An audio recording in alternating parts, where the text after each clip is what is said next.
Top quality और consistent performance के लिए सिर्फ सिल्वर पंप। टॉप क्वालिटी और कंसिस्टेंट परफॉर्मेंस के लिए सिर्फ सिल्वर पंप, नाम याद रखना।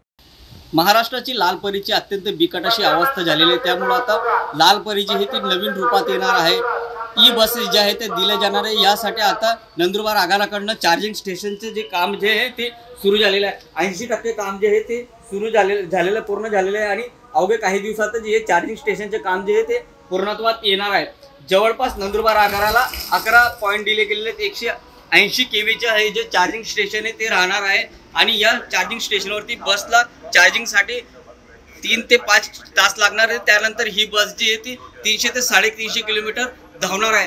नंदुरबार आगारासोबतच शहादा आणि नवापूर आगाराला सुरुवातीला ई बसेस मिळणार आहे। त्यांचे काम देखील सुरू झालेले आहेत, परंतु ह्या ई बसेस कधी मिळणार याबाबत कुठलीही शाश्वतता नाही आहे। महामंडळाकडनं प्रस्ताव जे आहे ते राज्य शासनाला पाठवण्यात आलेले, परंतु या बसेस कधी मिळतील याबाबत कुठलेही परिपत्रक जे अजूनही प्राप्त झालेले नाही। भंगार बसेसमुळे मोठ्या प्रमाणावरती प्रवाशांना मनस्ताप सहन करावा लागत आहे। अनेक बसेस ज्या आहेत त्या क्षमतेपेक्षा अधिक धावलेल्या आहेत, त्यामुळे रस्त्यावर कुठेही बंद पडत असतात। त्यामुळे प्रवाशांना याचा मोठा मनस्ताप सहन करावा लागत असतो। त्यामुळे शासनाने आता लवकरच तोडगा काढावा आणि नवीन ई बसेस द्यावा, त्यामुळे ग्रामीण भागातील आणि शहरी भागातील नागरिकांना याचा फायदा होणार।